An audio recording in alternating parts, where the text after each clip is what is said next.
Hi, good afternoon, everyone. Can you hear me? Welcome to Smash USMLE broadcast.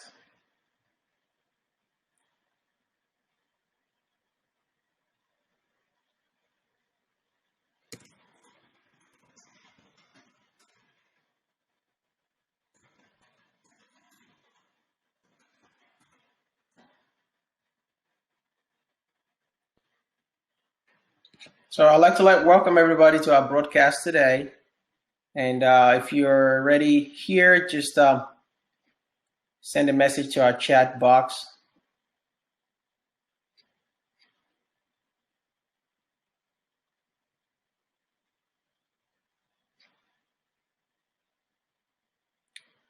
So thank you everybody for coming today. This is Dr. Adeshina from Smash USMLE Reviews. We shall be looking at the intensive mastery period using the study framework that we have created here at Smash USMLE Reviews. So I will be going over some of the important things you need to know about the intensive mastery period, and we shall just begin. So as you can see here, we call it the pedal to the metal, and the ultimate goal is basically to optimize your study and productivity to maximize your score. And I have this fast and furious image here because when you study for the USMLE, it's basically got your foot on the pedal and you're on full throttle. So that's kind of like the analogy we like to use here at Smash USMLE to describe this period when you're studying for the board exam. So what is the intensive mastery period? Well, this is a 6 weeks of full-time review, not the time you're actually learning things for the first time. Remember when you're studying for the USMLE, you have a finite time to review all the content you were taught in the first 2 years of medical school. If you're an international medical graduate, you actually spent either 6 years in medical school and eventually you plan to take the USMLE. Just a quick caveat, I just want to make sure everybody's here and they can hear me as we're kind of doing this presentation. If you can hear me, somebody can just say yes, and so I can just make sure everybody can hear through the microphone.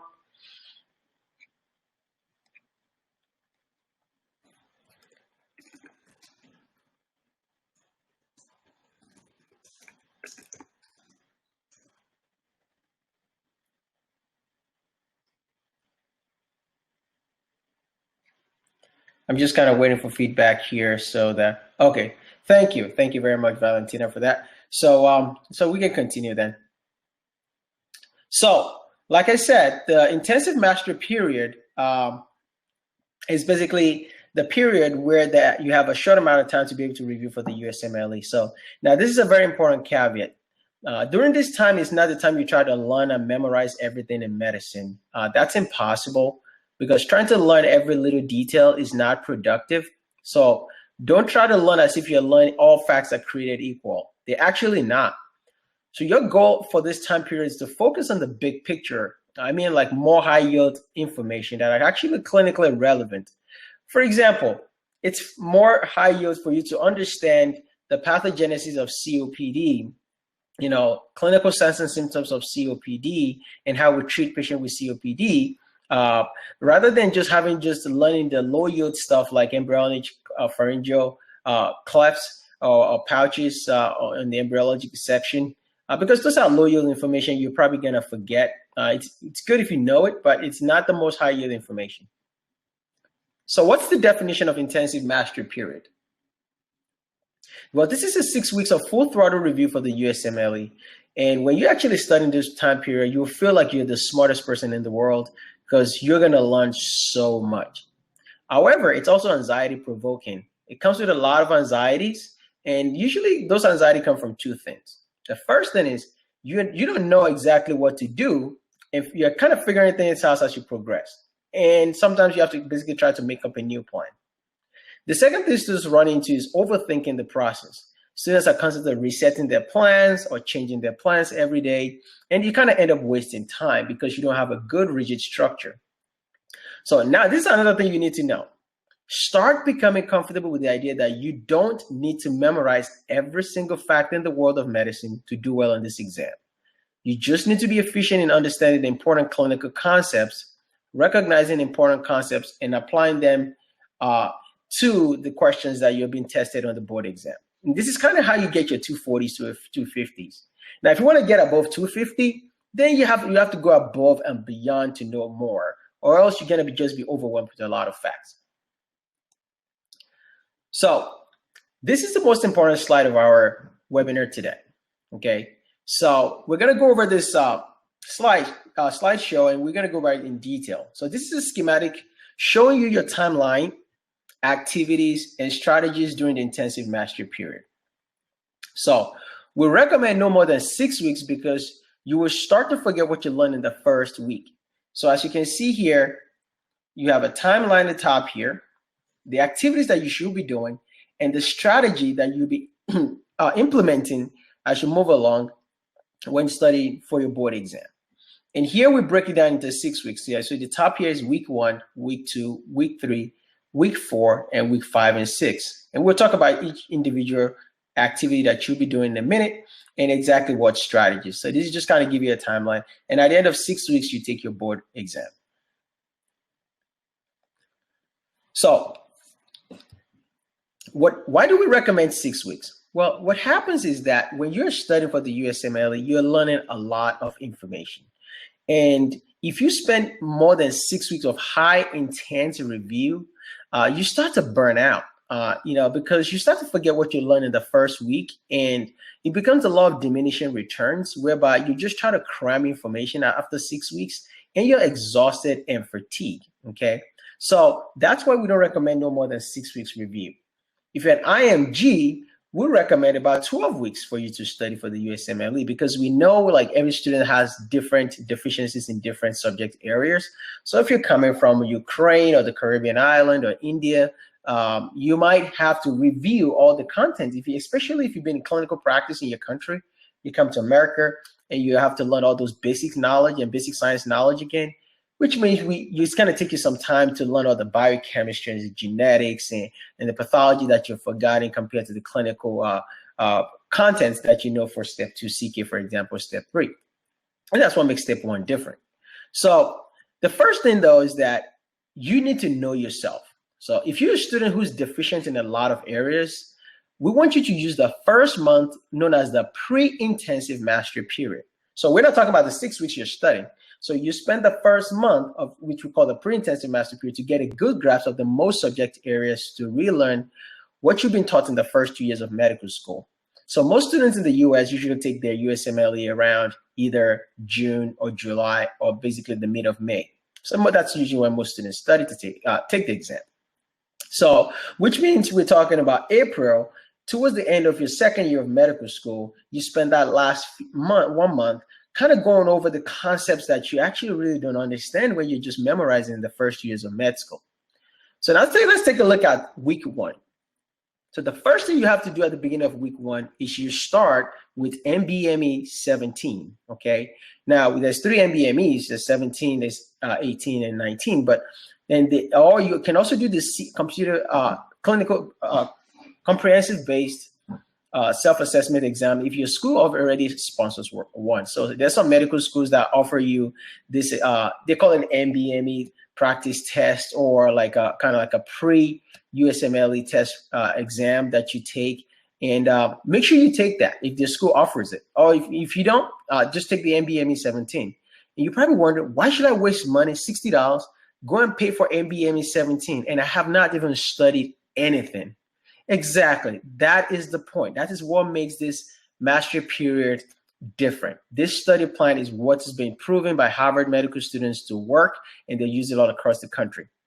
So you will want to purchase the one with the expanded feedback.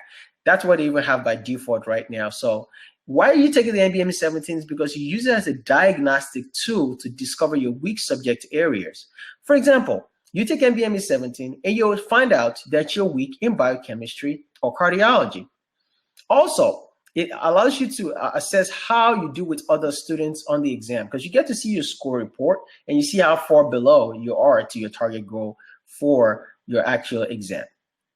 The second thing is it serves as a prognostic indicator.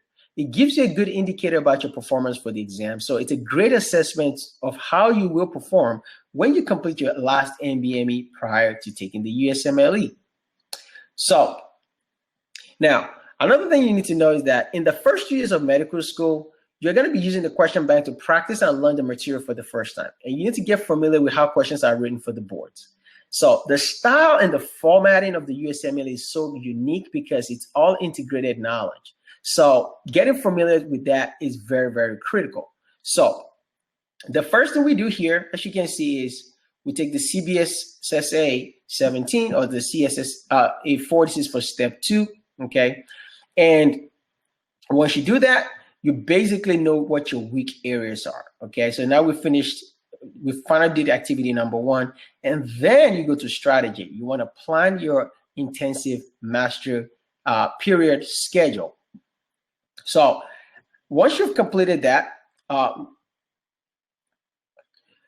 the other thing we also recommend, actually, before we move forward, is that if you're a medical student in the United States, for example, we kind of hope you've already completed 50% of the QBank. That's why we have here at the bottom of the slide,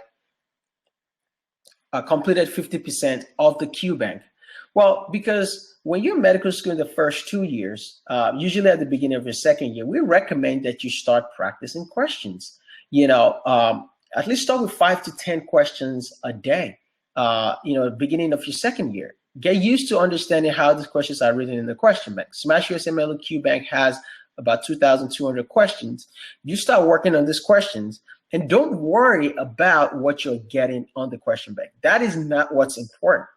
What's important is actually understanding how the concepts are tested and getting them wrong and understanding the explanation. So we expect you to have completed about 50% by the time you hit about May, when you're about to hit the full throttle. So at that point in time, we want you to reset the QBank, okay? So once you reset the QBank, and if you haven't even done 25%, let's say you start in January and you've already started doing questions in January and you've only done maybe 25 or 30 or 40%, it's okay. At least you've seen most of the questions for the first time. And a lot of the questions are kind of redundant, kind of testing the same concept in different angles anyway. So it's okay to reset your QBank. And then we go to the intensive mastery period, right? After the first day, you plan based on your weak areas, and after you finish your NVME 17, and you start to review the subject or topics using the Smosh USMLE videos. So we teach our students in our program that, yes, we have covered about 90% of all the high yield topics from first aid, and also for your step 2 review also. However, you don't have to watch every single video, except let's say you're an IMG coming to the US and you don't understand a lot of the topics and you have to kind of go over all the topics all over again. Then you go ahead and you review all the videos because you probably don't remember a lot of the stuff. But if you're US grad, then that's okay. You kind of select topics based on the videos, based on the topics that you are weak on. And that's how you go about doing your intensive mastery schedule. And then you kind of finished week 2, okay? So, and also we recommend once you're studying, right? So you want to be doing 1 to 2 Q blocks daily. So let's say you're studying, you find out that you're weak in biochemistry, right? And when you actually start doing practice questions, you study biochemistry during the course of the day. In the evening, then work on doing 80 questions or 90 questions. And when you do that, you actually focus just on biochemistry. And you want to even be super specific. Let's say it's the cardiovascular system part of biochemistry that you don't understand. Then you want to focus on those aspects. So on a Smosh USMLE review, you go to our website, you can actually click and select the specific subsection of each subject that you are actually deficient in, okay? So you do this for the first 2 weeks, okay? And then you take, before the beginning of week 3, you take about 1 to 2 hours, about a week to kind of do some pre-NVME review. What does that mean? Well, let's say you're going to take your second NVME exam, which is the CBSSA 18. And if it's for step 2 CK, it will be CCSSA. Remember, CBSSA means Comprehensive Basic Science Self-Assessment Test. And this is Comprehensive Clinical Self-Assessment Test number 6. Okay? So when you take the second one, before you take it, go over some of the topics that you may not have started reading yet. So that's a good time maybe to review a quick biostatistics the day before you take your second NVME test assessment test. This to give you an idea, so that you don't drop the ball and you don't score really low on some of these sections. A couple hours just to review that. And once you take the second NVME, you're going to get your score back. And you're going to see all your weak areas highlighted big and bold. Remember, it's all about working on your weak sections because that's where your lowest hanging fruit is. So, once you identify your weak areas, you re-strategize your schedule based on your weak areas again. Let's say you have moved, let's say pulmonary to the fourth week. That's when you're going to study pulmonary. But then at the beginning of third week, you realize, wait a minute, I scored pretty bad on pulmonary. I need to start on pulmonary right away. You move that pulmonary section and move it forward to the beginning of week 3, and you start working on that because just focusing on those weak areas can get you easy 5 to 10 points extra, even a day of just putting those work into your weak sections. Okay, so and then we move on to week 4. All right, where you keep studying again based on your weak areas, and now you start reviewing your subjects and your topics using the Smosh USMLE videos. And by the end of week 4, the beginning of week 5, then you take another NVME, which is your last NVME 19. At this point, either between you can take it the end of week 5 or to beginning of week 6. Whichever one this is gonna be your last NVME. So I think what I suggest is a week before your exam, you should take the last NVME, because a week before the test, you should have pretty much mastered most of the content that you need to know by then. And remember, you've been studying for 5.5 weeks, so you pretty much have a few days before the real exam. So at that point, you take it, and let's say you started as 195 on CBSSA 17. We are hoping by the time you get to taking the second NVME, you've gone to maybe about 210, 220. And then you take the NVME 19, you're hitting about 230, 240.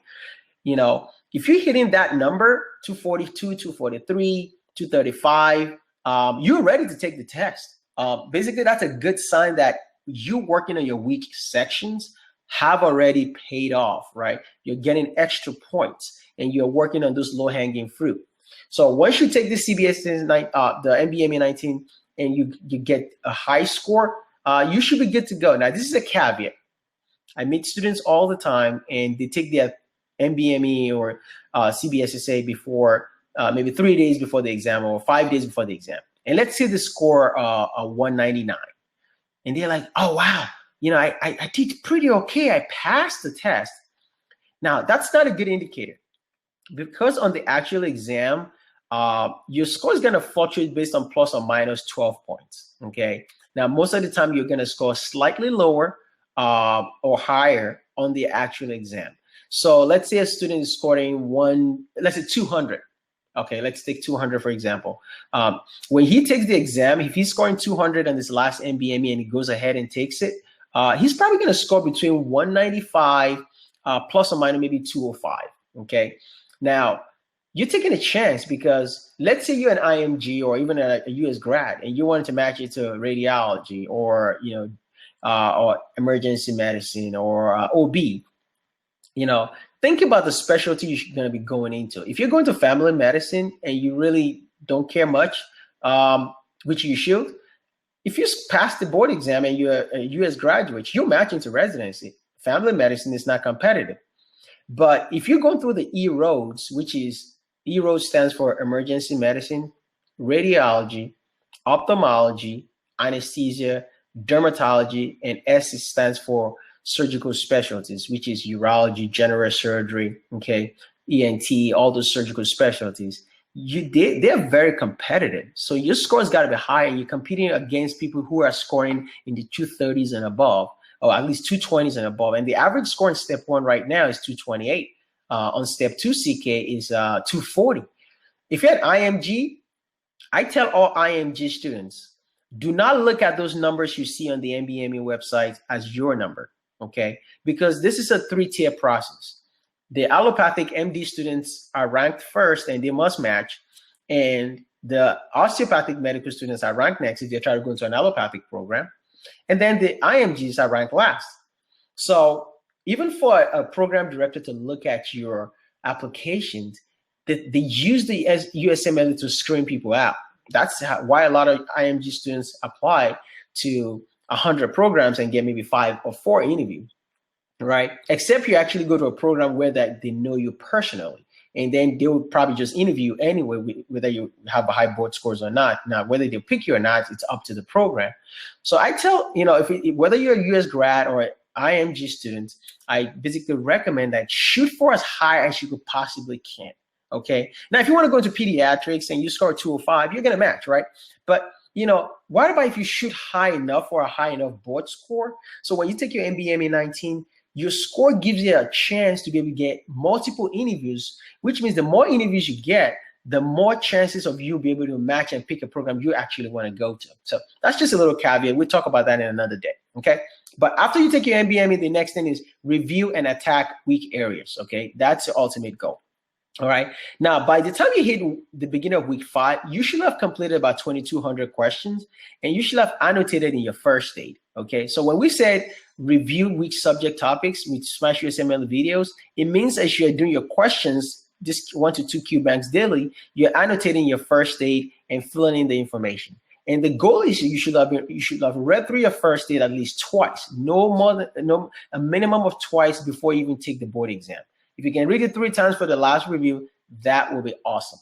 Okay. This is why this slide is the most important. This is why we call the intense mastery period. You're mastering high-yield concepts that are relevant for the board exam. Okay. So now, let's look at your schedule. So this is just a sample schedule, okay? Not everybody's schedule needs to look exactly like this. It's just a schematic representation. You can create the schedule based on your own availability and what you do. So this is just to give you an example. But the most important thing you need to know about your schedule is you want to plan your day to meet when you plan to take the exam. What does that mean? So when we tell you to take that CBSSA exam, let's say your scheduled exam for 9 a.m. in the morning to take your actual USMLE.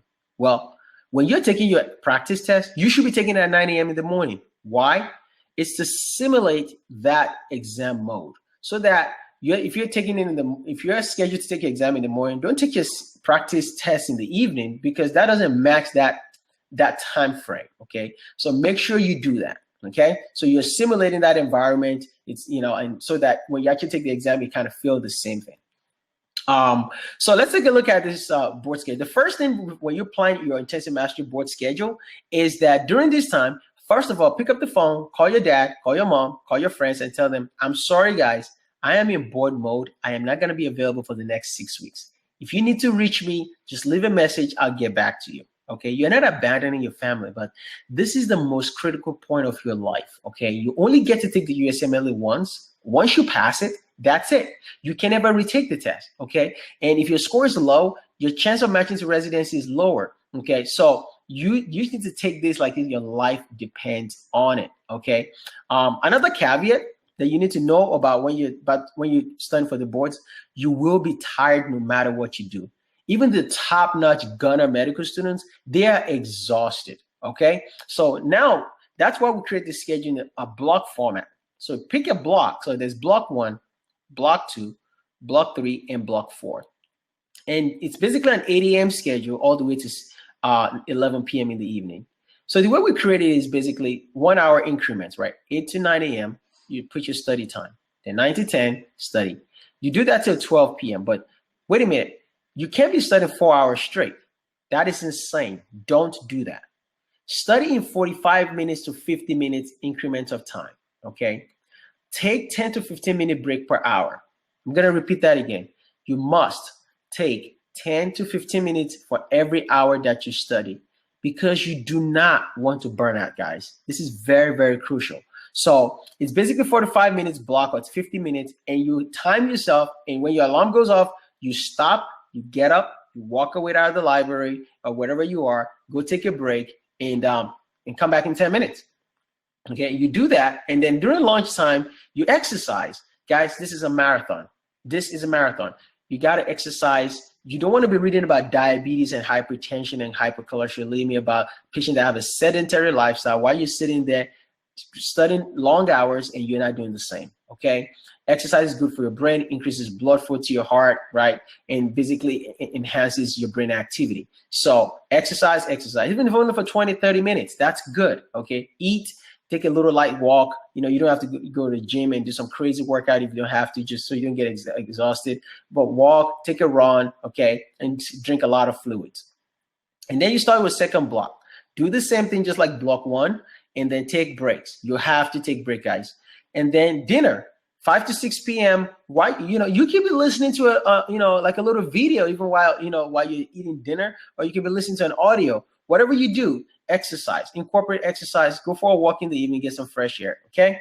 And eat good food. Don't eat junk food, okay? When you're studying, your brain needs a lot of glucose. Eat food that's nourishing to your body, fruits, vegetables, okay? So that you're in optimum condition when you're studying for the boards. If you eat junk food, you're gonna have this high sugar rush, okay? And then you're gonna crash when your insulin goes in, and basically you're gonna start sleeping while you're studying, okay? All right, and if you gotta take a nap, right? Dinner time, maybe eat, you wanna take a 10-minute nap, a 15, 20-minute nap, it's okay. That is fine.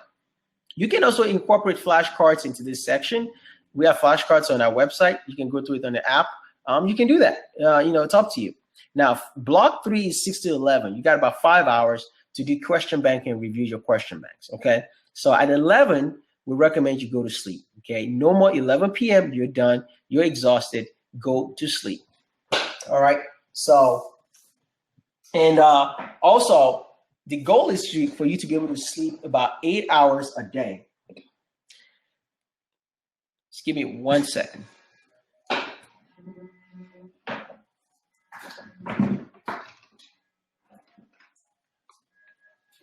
So you want to be getting at least 8 hours of sleep a day. And that's very, very critical, because if you're not sleeping, you're going to be exhausted the next day. And it's just not good for your body, because you're going through a high intense review. So that's critical, guys. So let's look at the NVME test strategy. So what is the NVME practice test strategy? Well, this is the NVME's best kept secret, okay? The NVME doesn't tell you this, but this is their top secret, is this score report that you get every time you take their assessment test. So let's take a look here. A student takes the NVME practice test, right? That's a CBSSA, and score of 450, right? And then you get this graph. It's like a performance graph. And what you notice on this graph is this. There's lower performance here, borderline performance, and higher performance. And there's this borderline shaded section here, all right? And on the left side, they show you all the different disciplines. This is what they want you to be competent in when you are a physician and a medical student studying for step 1 or step 2 or step 3, okay? Now, what I want you to pay attention is the red block area, okay? So from this line, from the borderline section to the left side is the lower performance section, okay? And anything to the right here means you're doing super high and you're basically mastered this information, okay? Now, the shorter the bar to the right it is, the more mastery you've had of the knowledge, okay? Now, if you look here, we've kind of arranged what your score kind of falls into. If you're in the borderline, you're gonna pass the test. They want you to, if they tell you the passing score is 192 or 198, what they're telling you is that you're borderline understanding of all the clinical concepts they want you to know for the board exam. So here you see 190 to 210, right? But as you go further, look, 210 to 235 gets you around here, almost halfway through this section. And people scoring 235 to 260, their graph, which is these blue bars, are way out to the right. And obviously people are scoring 260 plus are the ones that are going all the way to the right, okay? So you want to get as much of these bars to the right as possible. So when you take your NVME, the first thing you look at is look at all these blue bars that fall past the borderline, okay? And before the borderline, I mean.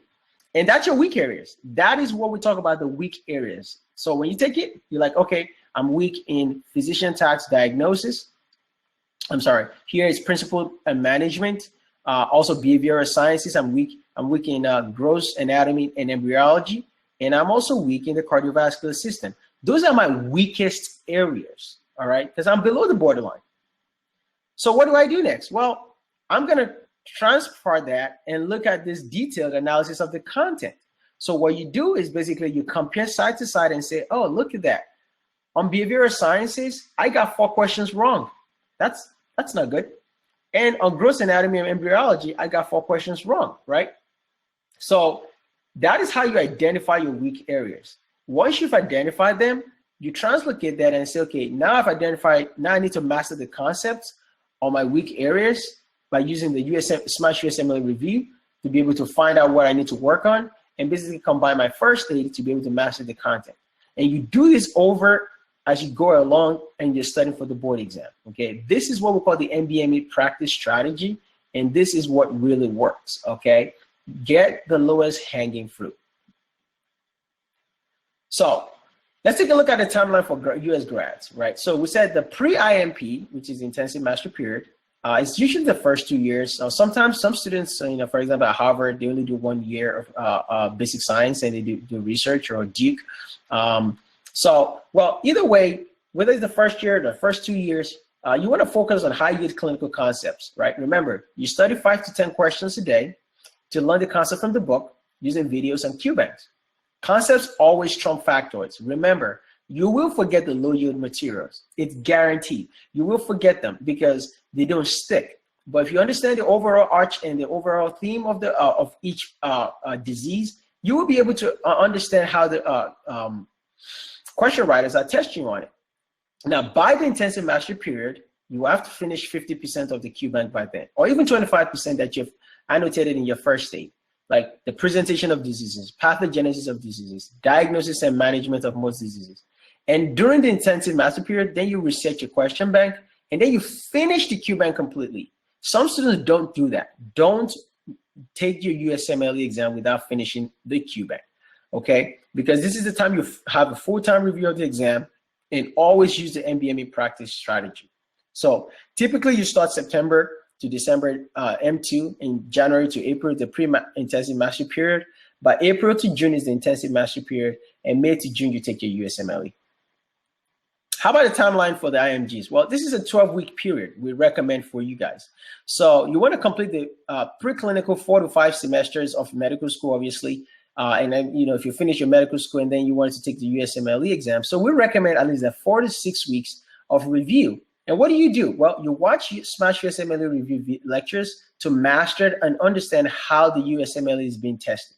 And then you read the other recommended USMLE books for refreshers. So we have recommended books that we, you know, select that have been rated in the top rated books used by medical students in the US. Those are the books you should be focusing on and to use to understand and refresh your memory. And then you move into the intensive mastery period, which is basically your 6 weeks intense review. And then you take the USMLE. So here's some of the resources. Smosh USMLE review, we have question banks, videos, and flashcards. First aid for the USMLE Step 1, 2018 edition is actually coming out in December. And then you have the Yale G first aid, which I'll be talking about in a minute. Crush USMLE Step 2, CK, and Step 3. This is the latest book that's finally out now. It's been around for 3 or 4 years now. We are official partners with the author. He's one of the contributing authors to our company. And the book is basically the best high-yield book currently for Step 2 CK, compared to Master the Boards or, you know, First Aid. And I'll tell you what the book is all about in a minute. And then also your NVME. So it's going to cost you under $180 to take these 3 tests. They're $60 each. They are worth it. It's not worth getting a bootleg version of this online that people have because you're not going to get your score report. So a lot of students try to take corners by like either downloading a free copy on the internet. What happens is that you don't get your profile when you actually a score report, a performance profile. So how are you going to know what you're weak on, and how are you going to be able to implement in the NVME practice test strategy that we recommend? So please just buy it. It's worth the investment. So we have a special offer for you today for 10% off, and we're going to be activating the discount code on our USMLE test review. And also, we have this free book. So let me tell you about the Yale G First Aid book. So Dr. Yale is actually a neurologist at the University of Pennsylvania, and he wrote this book with Dr. Warner and Dr. Magdaleni from Harvard. And basically what they did is they put Master the Boards, UWorld, Up to Date, and all these step 2 resources all together in one book. Because over the years, students have complained that there's no one book that's good for step 2, right? So what they did is basically they put together all this resource for you into one book and everything basically you need to know for step 2 CK. All right. And the book is super awesome. It's got about 4.5 stars on Amazon already. That means one of the #1 selling books for step 2. Even if a lot of people still complain about Master the Boards because it's missing some of the content. This book has everything in it. It's almost 600 pages long, and it's got good pictures and basically summarizes everything you need. It's 720 pages long, I meant to say. It's got everything you need to know. We are partners with the author, and he's part of our company. We offer this book for free. It's $34.95. You have to buy the book online. But if you subscribe to our Step 2 CK program, we actually mail you a free copy of this book. So, if this is the first time you're hearing about this, you want to take advantage of this limited offer while it lasts. So we're going to take some questions from everybody right now. And I'm just going to go back to this slide here. And then if you guys have any questions, please feel free to send your questions here. I'm available.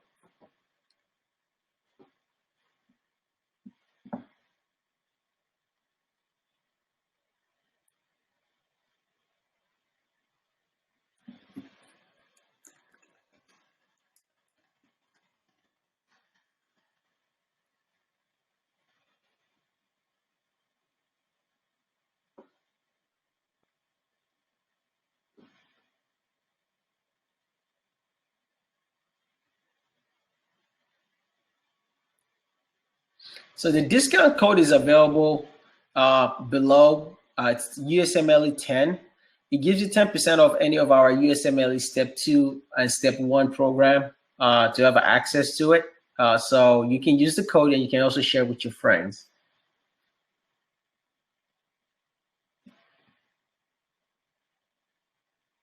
So we have a question here. What's the difference between Smosh USMLE QBank versus UWorld's QBank and even Kaplan?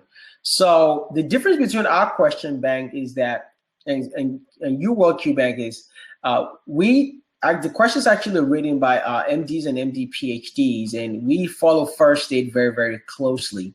The difficulty level is pretty much similar between us and UWorld. A lot of students use UWorld. I don't know much about Kaplan question banks, but we recommend students to use UWorld because we know you're going to purchase UWorld anyway in our program because you've probably heard about UWorld before anyway.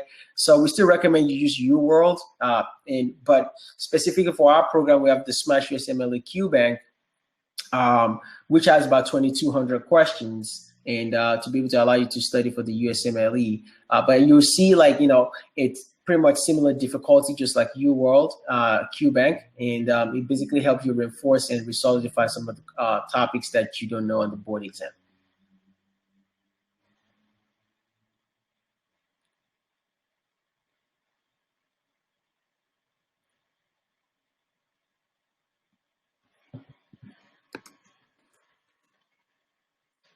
So I have another question here from Tiffany. How do I arrange my topics? Do I read first aid front to back or in a different order? So the way you arrange your topic is based on your schedule. So that's why we talk about that intensive mastery period schedule. So you don't want to start reading from behavioral science all the way to pulmonology in first aid. So what you want to do is, let's say you're weak in neurology. You're going to start with neurology, and let's say you put 3 days to study for neurology. You basically go into your first aid and start reading that section of first aid in that order. So if you have pulmonary, path, cardio, pharm, in that order, that is the order. You read based on your weak areas, not basically reading from the beginning to the end. I hope that answers your question, Tiffany.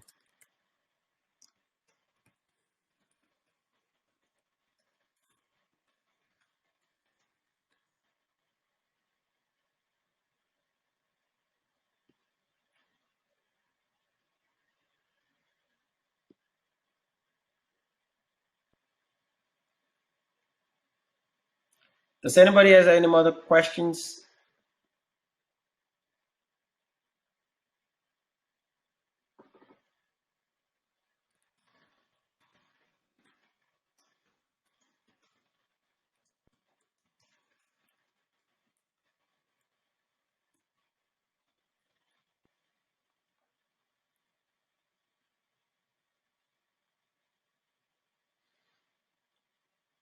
Okay, guys, if anybody doesn't have any more questions, so somebody said, what about staying on track? Can you clarify what you mean by staying on track?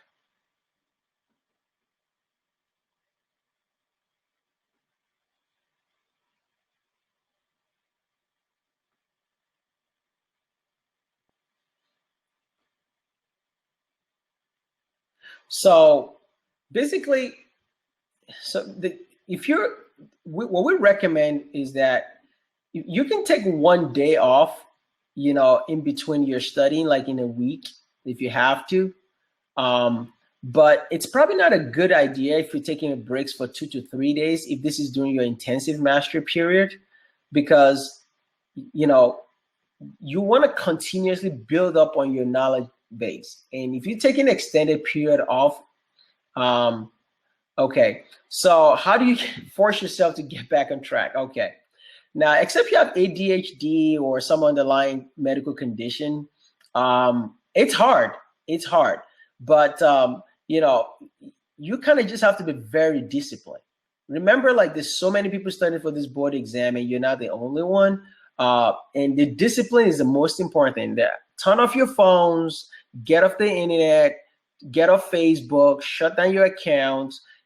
Basically, get rid of distractors in your life. Because you can't just be taking 2 to 3 days off and they kind of expect to be in the intensive mastery mode. And I think a lot of times when people are getting distracted is because there's just so many distractions: TV, Netflix, and video games, and friends, families, and you're probably in the wrong environment. You need to, wake up in the morning, get your breakfast ready, leave your house if you don't if you have to. If people are in your house that are distracting you, then they're wasting your time. Get out and go to the library where you see people more focused, and then basically sit tight and basically sit there and get this done. Because you hurt yourself, you don't hurt anybody else. So that's how you stay on track. Just get rid of all the distractors and kind of be 120% focused on it. But if you're tired and exhausted, take one day off. That's okay. Like, a day off is not going to hurt you. But I wouldn't recommend taking 2 to 3 days off, except you're doing something other than studying. That's actually taking a lot of your time.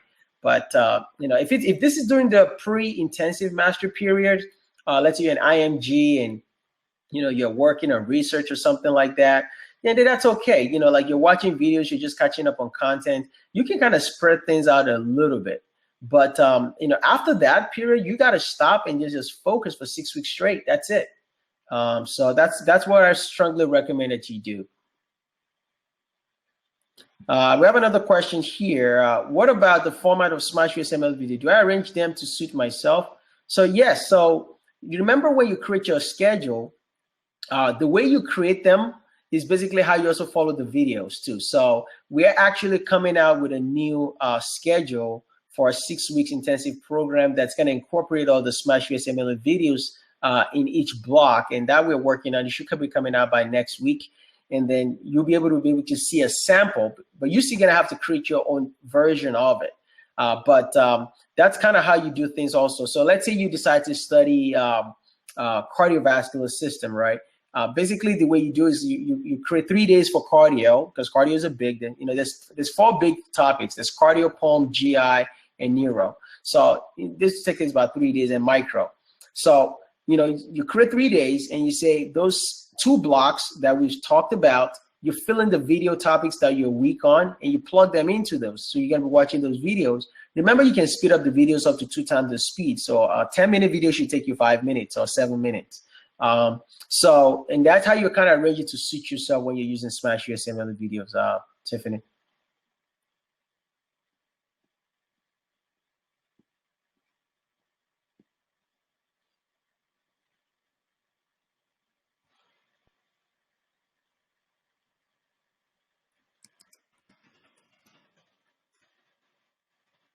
Anyone have any other questions? So if you need to reach me or you have any questions, you can send an email to admin@smashusmle.com. That's our email address. If you have any questions regarding board-related issues, creating a schedule, having to talk to an advisor, or if you subscribe to our program, you have access to our doctors. So like, feel free to be able to shoot us an email. You have any feedback to our program, anything you would like to see that's different.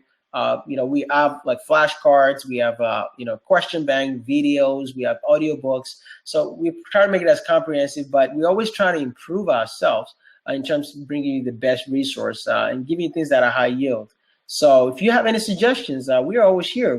Send us an email. Our customer service department will get back to you within 24 hours, and then we'll take care of anything that you need.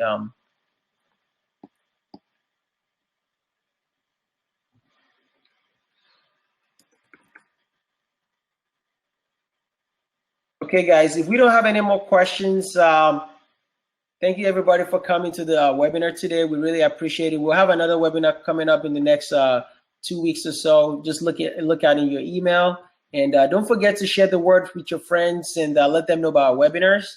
Let them know that we're here for you. Smash USMLE review has been around for 7 years, and we've been helping students pass and do well in the USMLE. We have a high success rate here at Smash USMLE. And we're really invested in our students, and we really care about your success. We want you to match into residency and be the best doctor you can possibly be. And that's our mission here. And we want you to, ultimately reach your goal. And we hope we are here to be the right resource for you. Thank you so much, everybody, for coming. Spread the word. Tell your friends and colleagues in other medical schools. Invite them also to our webinars. And we'll be bringing other speakers soon also to talk to you.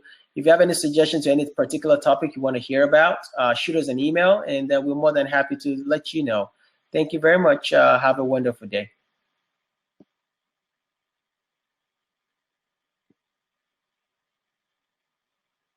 Hey, thank you so much for watching the video. I hope you learned a lot. Are you studying for the USMLE Step 1 or Step 2? Are you studying for the NCLEX, or you're currently in nursing school as a nursing student? Are you a PA student currently in school or studying for your PANCE exam?